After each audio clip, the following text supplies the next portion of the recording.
അടിസ്ഥാനപരമായി പിശാചുക്കൾ മനുഷ്യരുടെ ശത്രുക്കളാണ് എങ്കിലും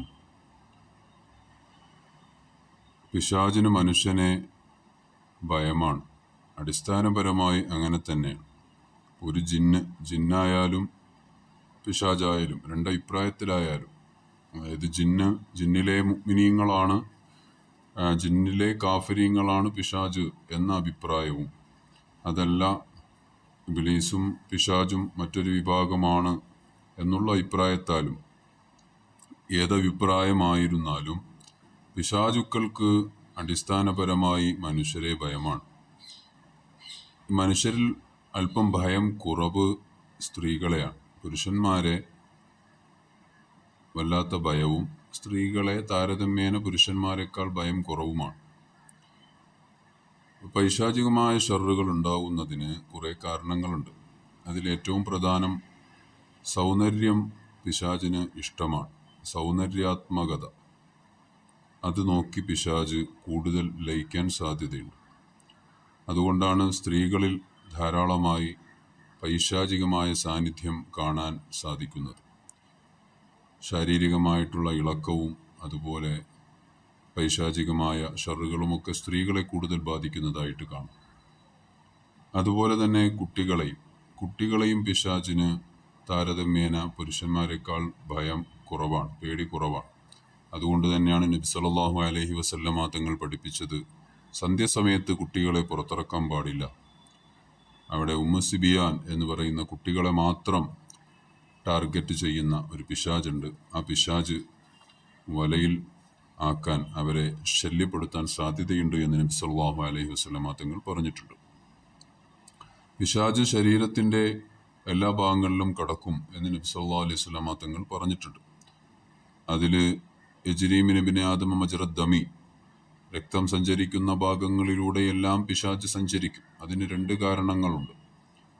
രക്തം സഞ്ചരിക്കുന്ന ഭാഗങ്ങൾ വളരെ കുറവാണ്. ഒരുപാട് ശരീരത്തിൻ്റെ എല്ലാ ഭാഗങ്ങളിലേക്കും രക്തം സഞ്ചരിക്കുന്നുണ്ട്, ഒന്ന്. മറ്റൊന്ന്, അതിലൂടെ സഞ്ചരിക്കാനാണ് പിശാച് കൂടുതൽ ഇഷ്ടപ്പെടുക. കാരണം രക്തം എന്നുള്ളത് നജസ്സാണ്. അതുപോലെ തന്നെ ശരീരത്തിൻ്റെ മറ്റു ഭാഗങ്ങളാണ് യൂറിനറി ബ്ലാഡർ, അതുപോലെ മലാശയവും. അതും ഇപ്പോൾ ടോയ്ലറ്റ് എന്ന് പറയുന്ന ഭാഗം, ടോയ്ലറ്റിൽ കൂടുതൽ നിങ്ങൾ ഇരിക്കാൻ പാടില്ല, അവിടെ കയറിയാൽ വേഗം തിരിച്ചിറങ്ങുക എന്ന് നബി സല്ലല്ലാഹു അലൈഹി വസല്ലമ തങ്ങൾ പഠിപ്പിച്ചിട്ട് നബി തങ്ങൾ പറഞ്ഞു അത് പിശാചിൻ്റെ വാസസ്ഥലമാണ് എന്ന്. അപ്പോൾ ഏറ്റവും കൂടുതൽ മാലിന്യങ്ങൾ എവിടെയാണോ ഉള്ളത് അത് പിശാചിൻ്റെ വാസസ്ഥലമാണ്. അപ്പം നജസ്സുള്ള ഭാഗങ്ങൾ പിശാചിൻ്റെ വാസസ്ഥലമാണ്. അപ്പോൾ ഒരു മനുഷ്യ ശരീരത്തിലെ നജസ്സായിട്ടുള്ള ഭാഗങ്ങൾ, അത് രക്തം സഞ്ചരിക്കുന്ന ഭാഗം, അതുപോലെ പിന്നെ മലാശയം, മൂത്രാശയം, ഇവിടങ്ങളിലൊക്കെ പിശാചിന് സാന്നിധ്യം കൂടുതൽ ഉറപ്പിക്കാൻ സാധ്യതയുള്ള ഭാഗങ്ങളാണ്. അതുകൊണ്ട് തന്നെ സ്ത്രീകളിൽ ഇടയ്ക്കിടെ ഉണ്ടാകുന്ന യൂറിൻ ഇൻഫെക്ഷൻ, അത് ഹെൽത്തിപരമായിട്ട് ഫിസിക്കലി ഒരുപാട് കാരണങ്ങൾ കൊണ്ടിട്ടാവാം അതുണ്ടാകുന്നത്. പക്ഷേ എന്നിരുന്നാലും അടിക്കടി ഉണ്ടാകുന്ന ഒരു മൂത്രാശയ സംബന്ധമായ രോഗങ്ങൾ, അത് പിശാചിൻ്റെ സാന്നിധ്യത്താൽ ഉണ്ടാകുന്നത് ആവാൻ ധാരാളം സാധ്യതയുണ്ട്. അത് കസ്റത്തു തബവുൽ, മൂത്രം ധാരാളമായി ഒഴിക്കുക എന്ന് പറഞ്ഞാൽ അടിക്കടി UTI തന്നെയാണ്, യൂറിൻ ഇൻഫെക്ഷൻ, അതായത് അടിക്കടി മൂത്രം ഒഴിക്കാൻ തോന്നുക. അതുപോലെ കസ്റത്തു തഅറുഖ്, വിയർപ്പ്, ധാരാളമായി വിയർക്കുക, ഒരു വെപ്രാളത്തോടു കൂടെയുള്ള വിയർപ്പ്, ഇത് ധാരാളമായും സ്ത്രീകളിലാണ് കാണുന്നത്. അപ്പോൾ മരുന്നുകൾ കഴിക്കുന്നു, അതിനു വേണ്ട പ്രതിവിധികൾ ചെയ്യുന്നു, പക്ഷേ ഒന്നിലും മാറ്റമില്ല. ആൻറ്റിബയോട്ടിക് എത്രയോ പ്രാവശ്യം കഴിച്ചിട്ടും യൂറിനറി ഇൻഫെക്ഷൻ മാറാത്ത സ്ത്രീകൾ ധാരാളമുണ്ട്. അപ്പോൾ അങ്ങനെ വരുമ്പോൾ ശ്രദ്ധിക്കേണ്ടതാണ്, അത് പൈശാചികമായ ഷർറാവാനും സാധ്യതയുണ്ട്. അങ്ങനെ വരുമ്പോൾ അതിൻ്റേതായ ഖുർആനിക ആയത്തുകളും മന്ത്രങ്ങളുമൊക്കെ ചൊല്ലി സ്വയം ഊതുകയോ അല്ലെങ്കിൽ ഒരാളെ കൊണ്ട് മന്ത്രിക്കുകയോ ഓതിക്കുകയോ ചെയ്ത് അതിൻ്റേതായ ആയത്തുകളും അദ്കാറുകളുമൊക്കെ ചൊല്ലി വെള്ളത്തിലൂതി കുളിക്കുകയും ഒക്കെ ചെയ്യുമ്പോൾ അത് സ്വാഭാവികമായും വിട്ടുമാറും.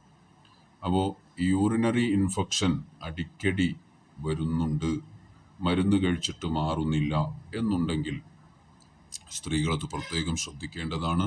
പുരുഷന്മാരെയും ഇത്തരത്തിൽ ബാധിക്കാം, പക്ഷേ വളരെ വിരളമാണ്. സ്ത്രീകളിലാണ് ധാരാളമായും കാണപ്പെടുക.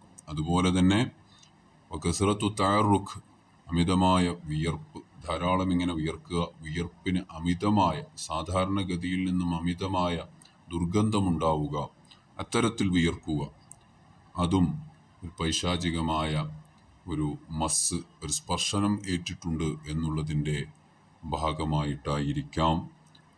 പ്രത്യേകിച്ചും മരുന്നൊന്നും കഴിച്ചിട്ടും മാറുന്നില്ല എന്നുണ്ടെങ്കിൽ വളരെ ഗൗരവതരമായി അതിനെ എടുക്കണം എന്നതാണ് ഓർമ്മപ്പെടുത്താനുള്ളത്.